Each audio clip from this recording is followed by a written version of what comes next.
सही बच्चों को नमस्कार। BR अकेडमी पर आपका हार्दिक स्वागत है। तो आपके यहाँ जैसा आपको पता है, जैसे आपके यहाँ सीरीज चल रही है वन शॉट फिजिक्स की, जिसमें आपको 8 लेक्चर दिए जाएंगे फिजिक्स फर्स्ट के, और 2 लेक्चर इससे पहले आ चुके हैं। ये है तीसरा लेक्चर। तो जो बच्चों ने अभी तक 2 लेक्चर नहीं देखे वो ग्रुप में जाएँ, डिस्क्रिप्शन में जाएँ और नीचे डिस्क्रिप्शन को ओके करके वो दोनों वीडियोज़ देख सकते हैं। और हर वीडियो में हम एक इंपॉर्टेंट क्वेश्चन देते हैं, जो भी बच्चे आंसर देते हैं उसका, ठीक है। तो इससे पहले वाली वीडियो हमने एक क्वेश्चन दिया था जिसका सही आंसर बच्चों ने दिया है, विशिष्ट चालकता का आंसर पूछा था, सही आंसर दिया है। नाम अनाउंसमेंट करेंगे बच्चों के, आज भी एक क्वेश्चन देंगे, उसका अनाउंसमेंट हम कल करेंगे, ठीक है ना। सीरीज चल रही है, आंसर सारे बच्चे दे रहे हैं।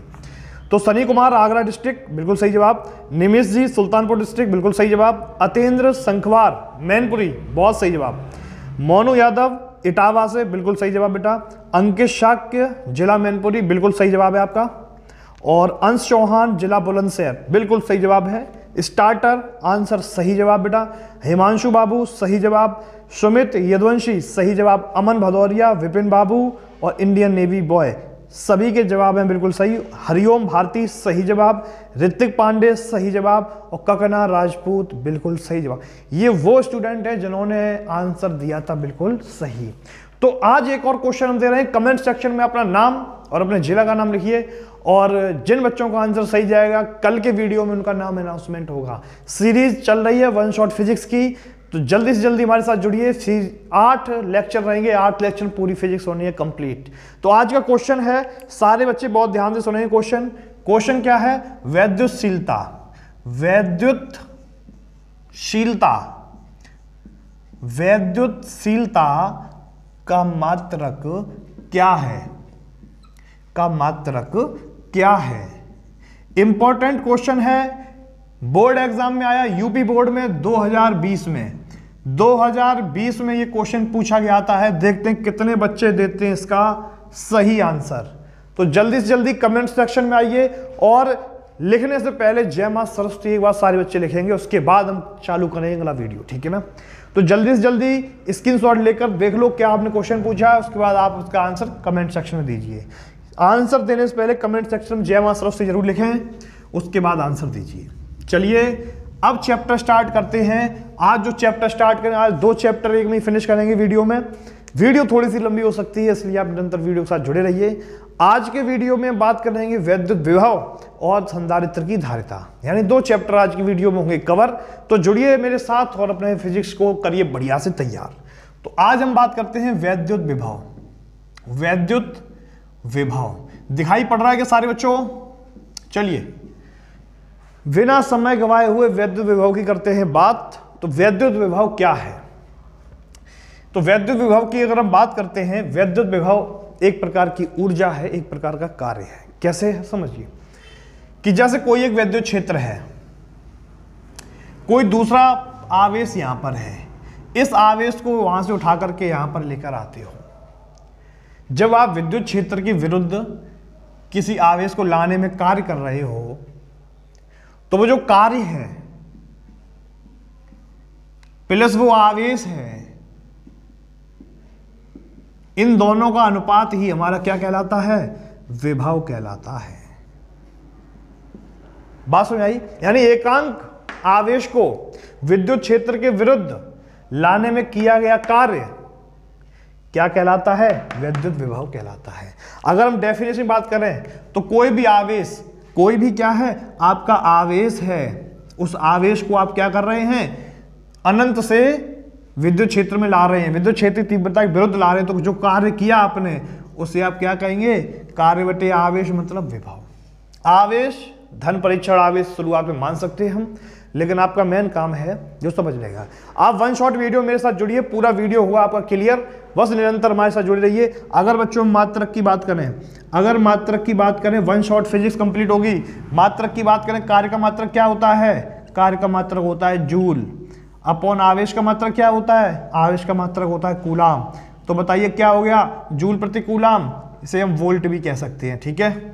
बात सुनाई? तो जूल प्रति कूलाम या फिर वोल्ट, क्योंकि क्योंकि क्योंकि 1 जूल प्रति कूलाम बराबर होता है 1 वोल्ट। बोलो बात क्लियर है क्या? जल्दी से जल्दी देखिए फटाफट। अगर इसकी हम विमा की बात करें, इसकी विमा की बात करें अगर हम विमा, तो विमा बताओ कार्य की विमा क्या होती है? कार्य की विमा क्या होती है?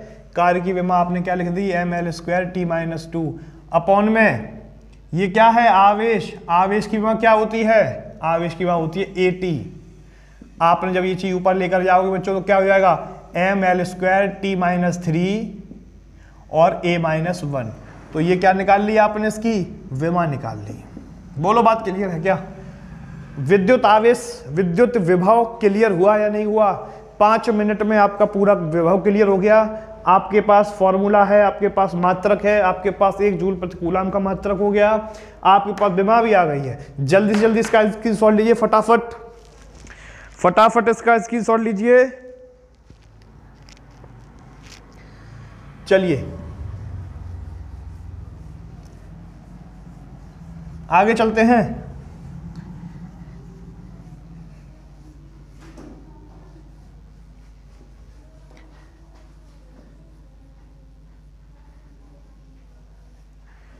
आगे चलते हैं।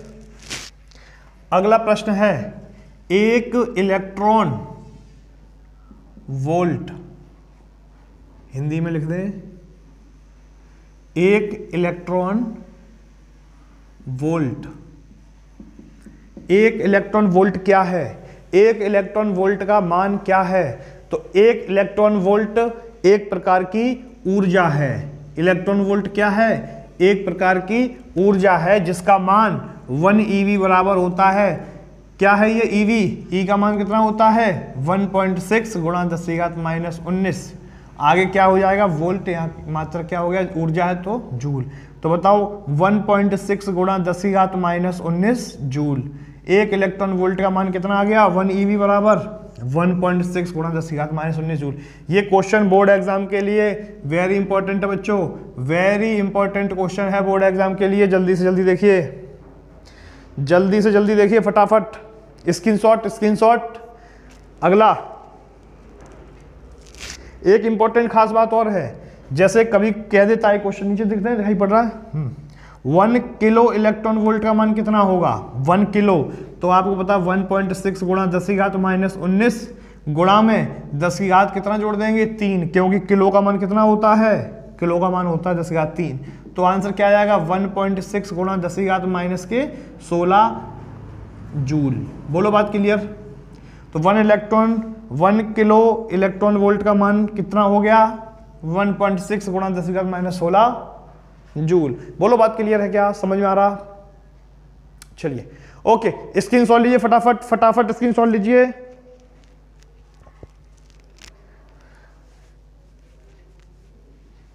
चलिए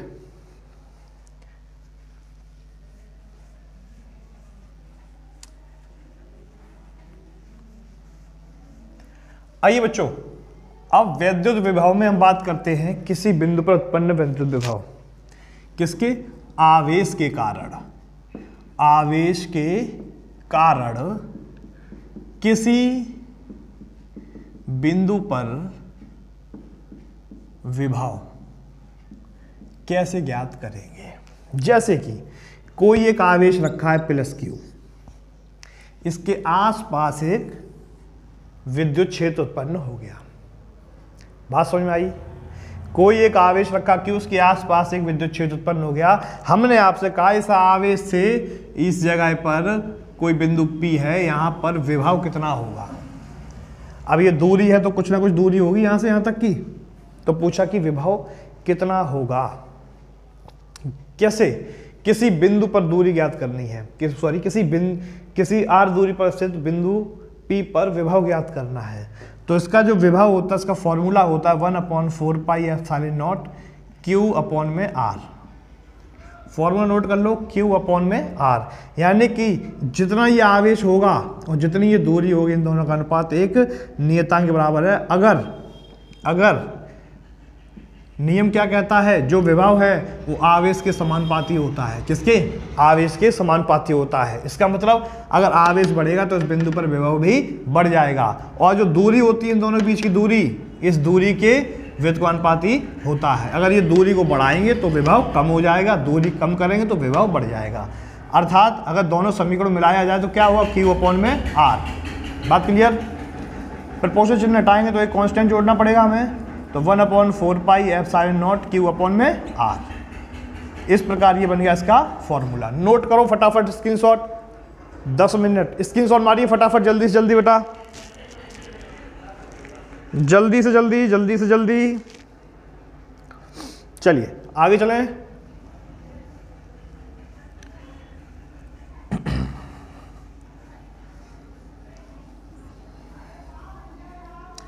चलिए आगे चलते बेटा। अब बिंदु आवेशों के निकाय के कारण उत्पन्न विभव। बिंदु आवेशों के निकाय के कारण, बिंदु आवेशों के निकाय के कारण बिंदु पर विभव। यानी कोई एक बिंदु है, कोई एक बिंदु है, अब इससे कुछ दूरी पर एक आवेश रखा है, इससे कुछ दूरी पर एक और आवेश रखा है, इससे कुछ दूरी पर एक और आवेश रखा है, इससे कुछ दूरी पर एक और आवेश रखा है, और कुछ दूरी पर एक और आवेश रखा है। आप देख रहे हैं सारी जगह आवेश। कोई एक बिंदु है जिसका नाम है क्या, P। इस बिंदु P पर विभव ज्ञात करना है। क्या ज्ञात करना है, विभव ज्ञात करना है। किसके कारण, कि इन बिंदु आवेशों के कारण। अब कुछ ना कुछ इनके बीच की दूरियां होंगी। इसकी दूरी हमने मान ली, इसके बीच की दूरी R1 है, इसके बीच की दूरी R2 है, इसके बीच की दूरी R3 है, और इसके बीच की दूरी R4 है, और इसके बीच की दूरी R5 है। तो बोलो बात क्लियर है क्या, बोलो बात क्लियर है। अब क्या है, इस आवेश बिंदु कारण इस पर कितना इस पर क्या लगेगा, विभव V, वो हमें ज्ञात करना है। बिंदु P पर, बिंदु P पर विभव ज्ञात करना है। इसके लिए क्या तरीका होता है, V बराबर V1 plus V2 plus V3 plus V4 plus V5 dot dot dot जितने भी हैं। क्या करेंगे, V बराबर फॉर्मूला इसका क्या होगा, 1/4 पाई एप्सिलॉन नॉट। V1 कहाँ पर है भाई, इसके कारण जो विभव लगेगा V1 लगेगा, इसके कारण जो विभव लगेगा V2 लगेगा, इसके कारण क्या होगा V3, इसके कारण क्या होगा V4, इसके कारण क्या होगा V5। तो अगर हम V1 की बात करें तो 1/4 pi epsilon not Q1 upon में R1, ऐसे ही क्या हो जाएगा, डॉट डॉट डॉट डॉट। तो इसमें क्या करेंगे, V बराबर 1/4 pi epsilon not Q1 upon में R1, Q2 अपॉन में R2 plus dot dot dot dot infinite. बोलो बात क्लियर है क्या, बोलो बात क्लियर है क्या। मात्रक अपना क्या होगा, वोल्ट। तो ये क्या होगा, बिंदु आवेश निकाय कारण किसी बिंदु पर विभव। स्क्रीनशॉट लीजिए फटाफट, साफ कर रहे हैं, जल्दी से जल्दी स्क्रीनशॉट लीजिए इसका, जल्दी से जल्दी। चलिए अब हम बात करते हैं वैद्युत द्विध्रुव की। वैद्युत द्विध्रुव के बारे में हम पढ़ा चुके हैं, फिर से एक बार थोड़ा सा शॉर्ट मार रहे हैं कि आखिर वैद्युत द्विध्रुव क्या होता है। वैद्युत द्विध्रुव क्या होता है सारे, इसके लिए हमने पर्टिकुलर एक वीडियो भी डाल दिया है, आप लोग चाहें तो वीडियो देख सकते हैं। फुल डेरिवेशन है वैद्युत द्विध्रुव में, विद्युत क्षेत्र की तीव्रता निकालने का भी वीडियो दिया हमने, और आपको दिया है विभव ज्ञात करने के लिए भी, अच्छी या निरक्षीय दोनों स्थिति पर, ठीक है। तो हम बात करते हैं वैद्युत द्विध्रुव के कारण विद्युत विभव। वैद्युत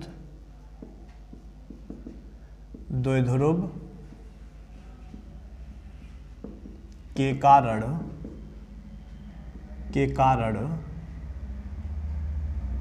किसी बिंदु पर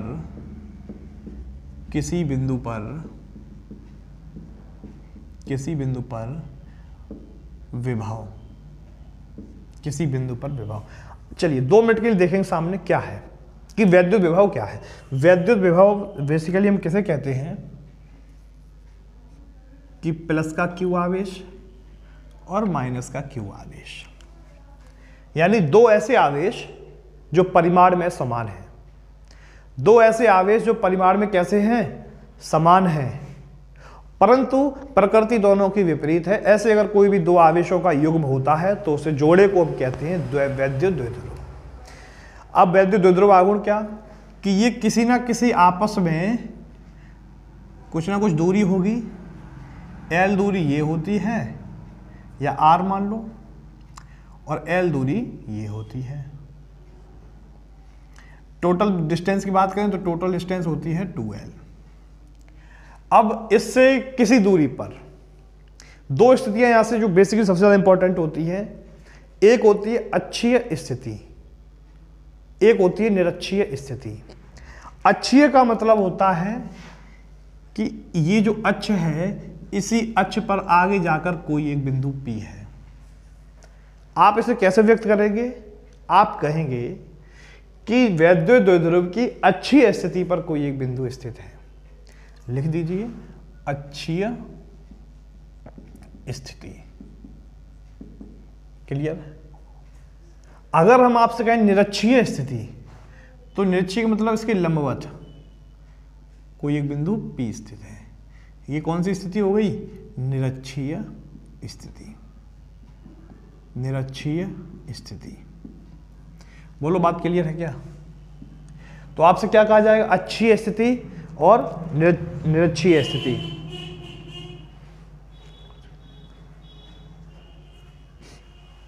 क्लियर? चलिए, तो अगर हम टोटल बात करें कि यहां से लेकर के यहां तक की डिस्टेंस, यहां से लेकर के यहां तक की डिस्टेंस कितनी है, तो आप कहेंगे सर यहां से लेकर के यहां तक की जो डिस्टेंस है वो आपकी है सर r। बोलो बात क्लियर? अभी हम फिलहाल बात कर रहे हैं अक्षीय स्थिति पर किसी बिंदु की तीव्रता, अक्षीय स्थिति पर किसी बिंदु पर विभव, यानी v बराबर, तो किसके बराबर? 1/4 पाई एप्सिलॉन नॉट। इसका आवेश कितना है? q, अपॉन यहां से यहां तक की दूरी कितनी है? r²। तो उसका जो विभव निकलेगा वो कितना निकलेगा? 1/4 pi epsilon not q upon में r²। इसका एक डेरिवेशन भी आता है 5 नंबर में। वो डेरिवेशन का वीडियो हमने बना दिया है, प्लेलिस्ट में जाइए, 5 अंक के इंपॉर्टेंट प्रश्न की एक प्लेलिस्ट बनी है, उसे खोलिए, देखिए और मिल जाएगा। स्क्रीनशॉट लीजिए, हट रहे हम सामने से, स्क्रीनशॉट लीजिए जल्दी से जल्दी स्क्रीनशॉट लीजिए। चलिए ले लिया। अब बात करते हैं निरक्षीय स्थिति की। किसकी बात करते हैं? निरक्षीय स्थिति की। तो निरक्षीय स्थिति की अगर हम बात करें तो निरक्षीय स्थिति में क्या होता है कि ये डिस्टेंस और ये डिस्टेंस, ये भी r है, डिपेंड करती है, ये भी बराबर अगर कोई डिस्टेंस है। इस स्थिति के लिए हमने एक वीडियो भी बनाया है, आप देख लेना, बना देंगे सॉरी। तो इसमें क्या है, इसमें एक प्लस की आती है, एक माइनस की। जब इसमें इक्वेशन बनती है तो एक प्लस की आगे वाली बनती है, पीछे वाली माइनस की इक्वेशन बनती है, दोनों कट जाती हैं, जिससे इसकी जो स्थिति आती है वो बिल्कुल कैसी हो जाती है? शून्य। यानी कि निरक्षीय स्थिति पर किसी भी बिंदु पर जो विभव है वो शून्य होता है। डेरिवेशन ये निरक्षीय स्थिति का नहीं आता है, डेरिवेशन आता है अक्षीय स्थिति के लिए। क्लियर? तो निरक्षीय स्थिति पर जो विभव होता है वो शून्य काम करता है। अच्छी स्थिति जो विभव होता है 1/4 pi epsilon not q upon में r² काम करता है। जल्दी से नोट कीजिए, स्क्रीनशॉट मारिए फटाफट।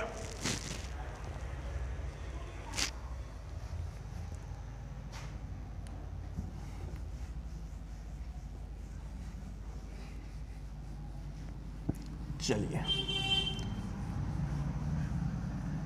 आज पूरे 2 चैप्टर फिनिश कराने हैं। अब बात करते हैं विभव प्रवणता की। विभव प्रवणता की।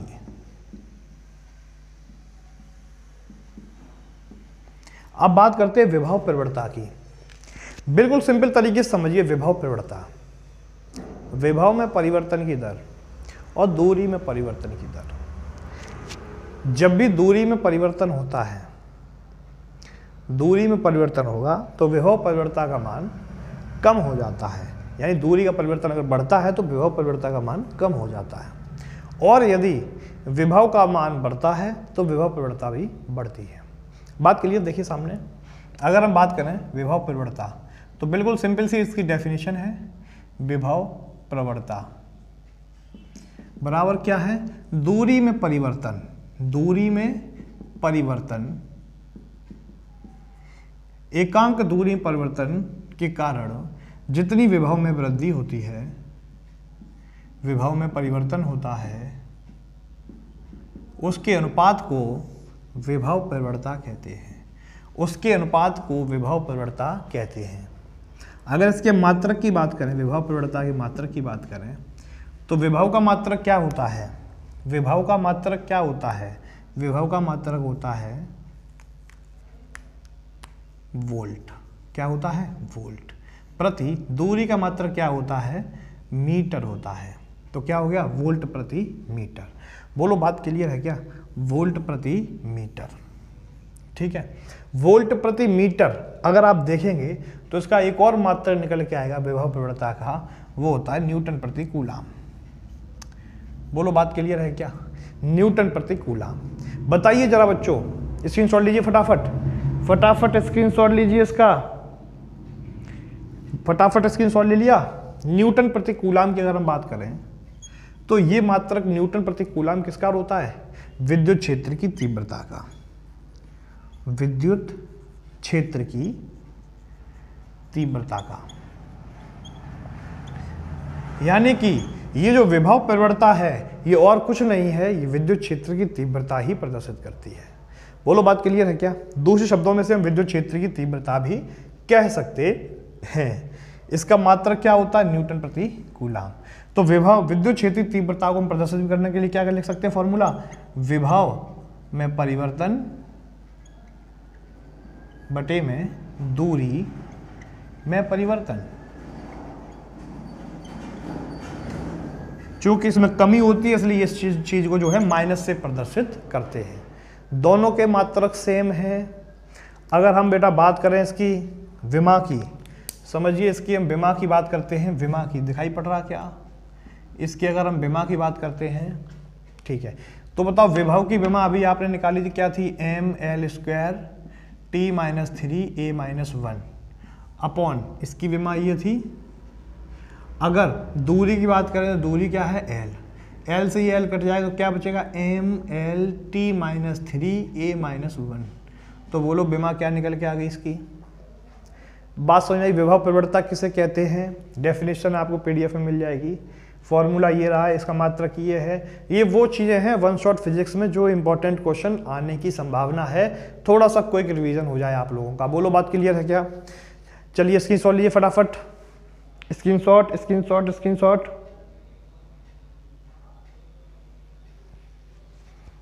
चलिए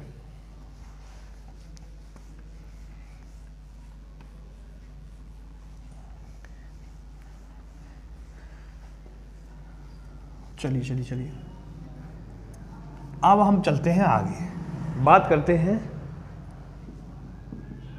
समविभव पृष्ठ। समविभव पृष्ठ शब्द से क्या लग रहा है आपको?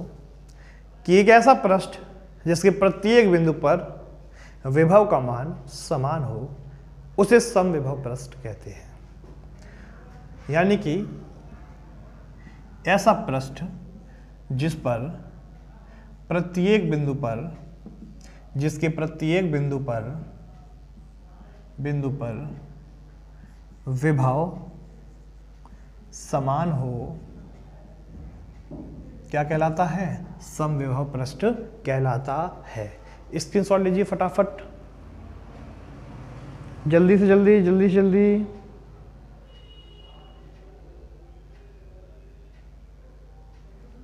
क्लियर है क्या? अगर अब बच्चों एक बात हो समझना कि अगर कोई चालक है, इस चालक के अंदर की बात करें हम, अंदर, तो चालक के अंदर विभव का मान कांस्टेंट रहता है, नियत रहता है। और जो विद्युत क्षेत्र है अंदर, विद्युत क्षेत्र की तीव्रता है, विद्युत क्षेत्र की तीव्रता है, वो जो तीव्रता है वो रहती है 0। ये क्वेश्चन वेरी इंपॉर्टेंट डाल लेना इसे। ये एग्जाम में कई बार, बोर्ड एग्जाम में पूछ लिया जाता है कि किसी चालक के अंदर विद्युत क्षेत्र की तीव्रता का मान कितना होता है। किसी चालक के अंदर विद्युत क्षेत्र की तीव्रता का मान कितना होता है। तो इसे आप जल्दी से जल्दी नोट कीजिए और एक स्क्रीनशॉट लीजिए, ठीक है। आगे चलते हैं,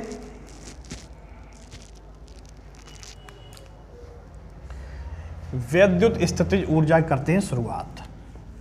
जल्दी से जल्दी समझते जाइए, एक एक पॉइंट क्लियर करा देंगे। कोई अगर आपकी क्वेरी हुआ करे, कोई क्वेश्चन हुआ करे, तो आप कमेंट सेक्शन में या ग्रुप में आकर बोल दिया करो, ठीक है। वैद्युत स्थितिज ऊर्जा, देखिए वैद्युत स्थितिज ऊर्जा, इलेक्ट्रिकल पोटेंशियल एनर्जी क्या है?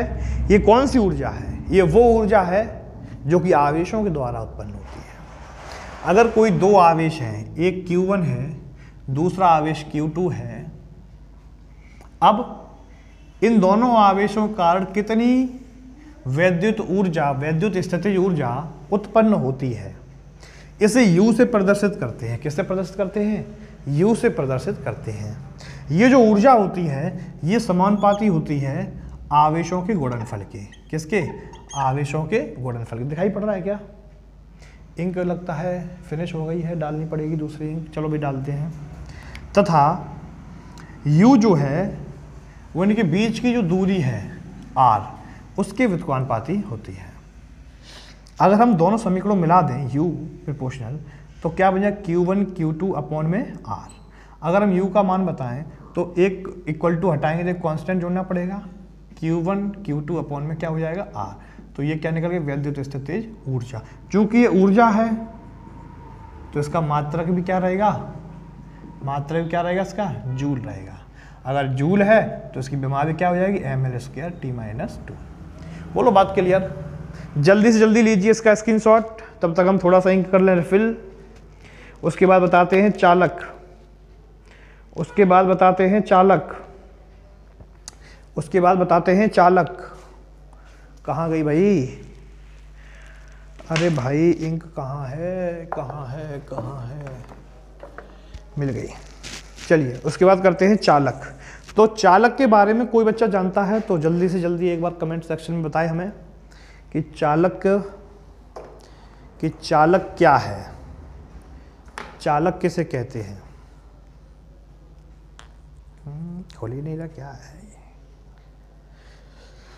चालक के बारे में भाई मेरे दोस्त कमेंट कीजिए। चलिए हो गई, फिर हो गया काम खत्म। चलिए इसके बाद चालक, फिर अचालक, उसके बाद करते हैं हम लोग वैद्युत स्थितिज धारिता। इससे स्क्रीनशॉट ले लिया होगा? चलो बच्चे कह रहे सर स्क्रीनशॉट तब लें जब आप हटो हैं। चलिए अब बात करते हैं चालक। अरे चल जा भाई मेरे। चालक किसे कहते हैं? देखिए अगर बहुत सिंपल सी डेफिनेशन बात करें तो चालक हम उसे कहते हैं जिसमें विद्युत धारा चल सके, जिसमें विद्युत धारा का चालन हो सके। किसी विद्युत धारा में चालन उसके मुक्त इलेक्ट्रॉनों के कारण होता है। यानी कि विद्युत प्रवाहित अगर किसी चालक में हो रही है तो उसके मुक्त इलेक्ट्रॉनों के द्वारा होती है। अच्छा, और अगर किसी द्रव में प्रवाहित हो रही है तो मुक्त आयनों के द्वारा होती है। बोलो बात क्लियर? समझ में आई बात? यानी कि विद्युत अपघट्ट में जो विद्युत धारा प्रवाहित होती है वो मुक्त आयनों के द्वारा होती है, और किसी चालक में विद्युत धारा प्रवाहित होती है वो चालक मुक्त इलेक्ट्रॉन।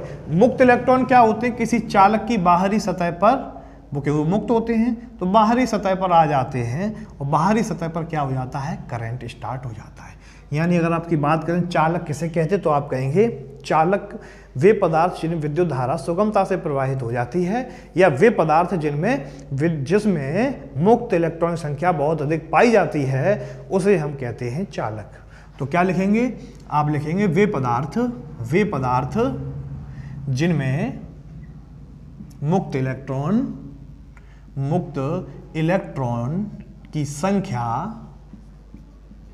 इलेक्ट्रॉन की संख्या अधिक मात्रा में पाई जाती है,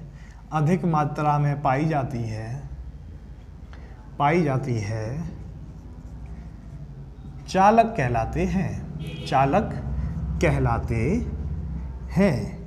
इनमें विद्युत धारा सुगमता से प्रवाहित हो जाती है। बात क्लियर? स्क्रीनशॉट लीजिए फटाफट। स्क्रीनशॉट लेते जाओ।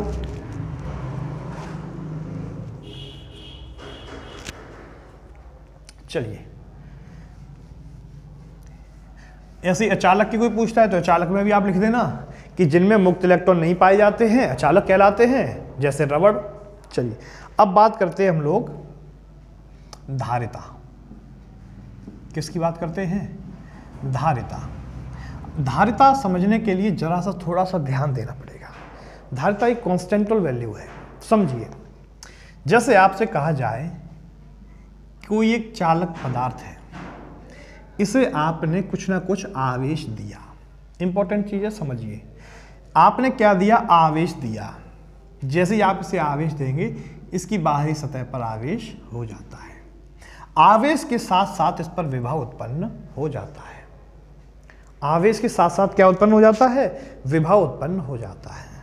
आप जैसे जैसे आवेश को बढ़ाएंगे वैसे वैसे विभव भी प्रत्येक बिंदु पर बढ़ता रहता है। यानी कि जो आपका आवेश है Q वो समानुपाती किसके है? V के। अगर आप प्रिपोजिशन चिन्ह लगा हटाते हैं तो एक कांस्टेंट वैल्यू जोड़नी पड़ेगी, जिसे बोलते हैं क्या? धारिता V। तो धारिता C बराबर अगर हम निकालें तो क्या निकले? Q अपॉन में V। तो फॉर्मूला क्या बन के तैयार हो गया आपका? C बराबर Q अपॉन V। बोलो बात क्लियर? तो धारिता क्या है? धारिता वह इन दोनों का अनुपात है। किस किस का? आवेश का और विभव का। और इन दोनों का अनुपात क्या कहलाता है? अगर आप किसी में आवेश की वृद्धि करते हैं तो किसी चालक में विभव में भी क्या होती है? वृद्धि होती है। बोलो बात के लिए। स्क्रीनशॉट लीजिए फटाफट बेटा, स्क्रीनशॉट लीजिए फटाफट, जल्दी से जल्दी, जल्दी से जल्दी स्क्रीनशॉट लीजिए, जल्दी से जल्दी। स्क्रीनशॉट हो गया तैयार? चलिए अगर हम बात करते हैं कि मात्रक क्या होगा? मात्रक क्या होगा? मात्रक क्या है? आवेश का मात्रक क्या है? कूलाम प्रति। विभव का मात्रक क्या है? वोल्ट। कूलाम प्रति वोल्ट। इसका ऐसा ही मात्रक एक और होता है। कौन बच्चा कमेंट सेक्शन में बता सकता है? सबने पढ़ा है। धारिता C। धारिता का ऐसा ही मात्रक क्या होगा? कमेंट सेक्शन में बताएं हमें धारिता का ऐसा ही मात्रक क्या होगा। जल्दी से जल्दी कमेंट सेक्शन में बताएं धारिता का ऐसा ही मात्रक क्या होगा। स्क्रीनशॉट लीजिए फटाफट बेटा,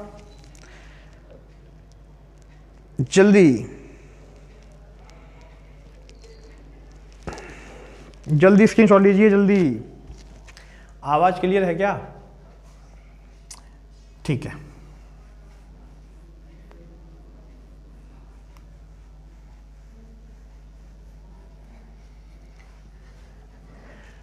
अब है गोलीय चालक की धारिता। किसी गोलीय चालक की धारिता। किसी गोलीय चालक की धारिता यानी अगर कोई एक गोल चालक है, गोल गेंद है, तो भाई गोल गेंद है तो कुछ ना कुछ इसकी त्रिज्या होगी, R है। क्या है? R मान ली त्रिज्या। अगर इसे आपने आवेश दिया तो C बराबर क्या होगा? 4 पाई एप्सिलॉन नॉट इंटू में R। ये गोलीय चालक की धारिता के लिए सूत्र लिख लो। प्रश्न पूछा जाता है कि पृथ्वी एक गोलीय चालक है तो पृथ्वी की धारिता क्या है? बात समझिए। पृथ्वी की त्रिज्या कितनी होती है? 6400 किलोमीटर। इसे मीटर में चेंज कीजिए और C बराबर हमें बताइए पृथ्वी अगर गोलीय चालक है तो उसकी धारिता क्या होगी? बात समझ में आई? पृथ्वी अगर गोलीय चालक है तो उसकी धारिता क्या होगी? इसका मान होता है 4 पाई एप्सिलॉन नॉट का मान होता है 1/9 इंटू 10⁹। ये वैल्यू रखना, R की वैल्यू रखना, मीटर में चेंज करके उसका आंसर हमें बताइए कि पृथ्वी एक गोलीय चालक है तो उसकी धारिता क्या होगी। जल्दी से जल्दी एक एक स्टेप क्लियर करेंगे फटाफट। स्क्रीनशॉट लीजिए बेटा, जल्दी स्क्रीनशॉट लीजिए इसका।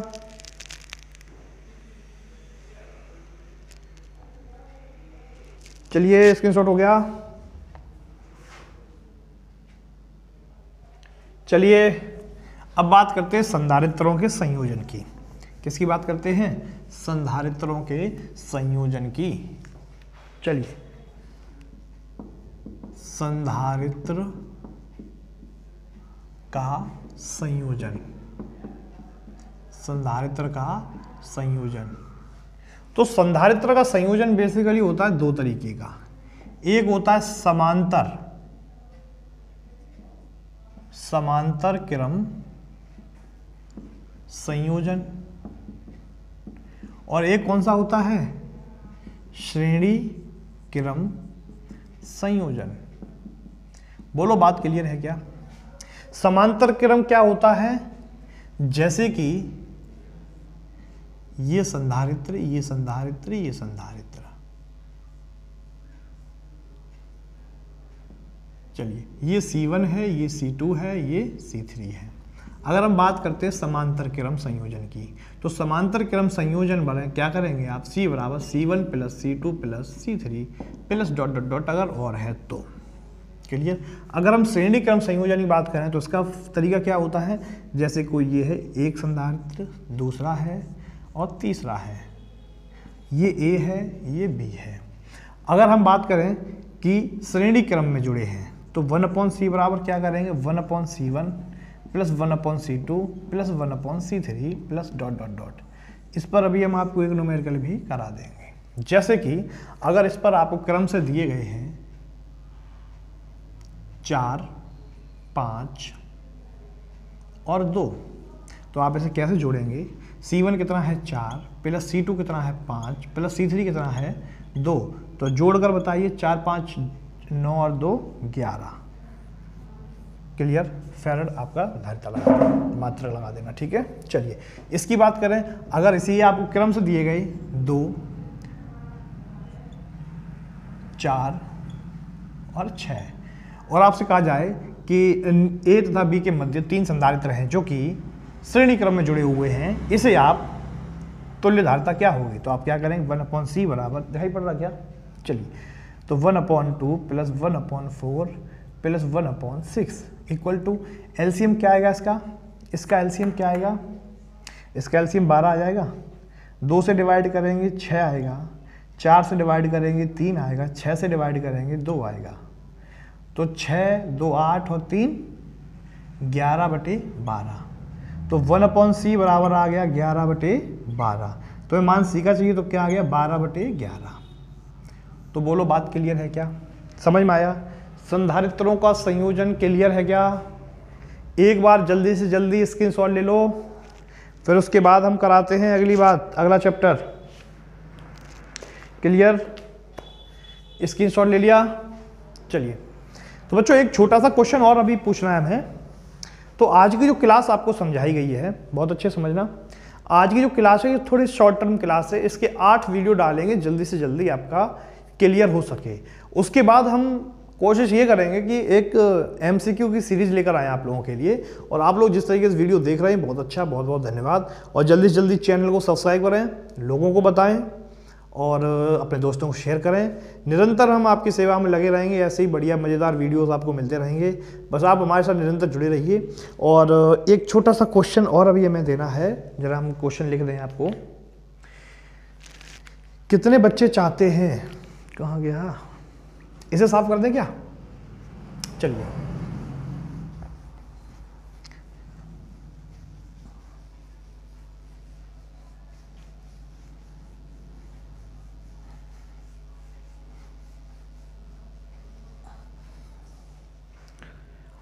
क्वेश्चन ये है कि फिजिक्स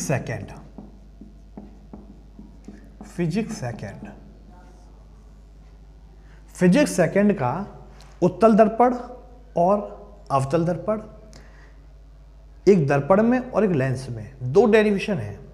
क्या आप चाहते हैं कि दोनों डेरिवेशन के हम वीडियो बना करके अपलोड करें? अगर आप ऐसा चाहते हैं तो कमेंट सेक्शन में आएं और बताएं कि सर एक फिजिक्स सेकंड का वीडियो अपलोड किया जाए। तो निरंतर आपकी 3 वीडियो आ चुकी हैं, 5 वीडियोस और अभी बाकी हैं। तो 5वीं वीडियो, वो 4थी वीडियो, 5वीं वीडियो, 6वीं, 7वीं और 8वीं सारी वीडियोज आपको मिल रही हैं लगातार पिछले 3 दिन से। और कल आपको फिर एक नई वीडियो मिलेगी। तो निरंतर हमारे साथ ऐसे ही भरोसा बनाए रखें और देखिए हम आपकी तैयारी किस तरीके से कराते हैं और मेहनत कर रहे हैं आपके साथ। अब बस आप अपना प्यार दिखाइए, वीडियो को, चैनल को सब्सक्राइब करो, वीडियो को लाइक करो, दोस्तों के साथ शेयर करो। बस यही हमारी कामना है। और सभी बच्चे अच्छी तरीके से पढ़ाई लिखाई करें, खुश रहो, हंसते रहो, मुस्कुराते रहो, नाचते रहो, गाते रहो। धन्यवाद। समय समाप्त।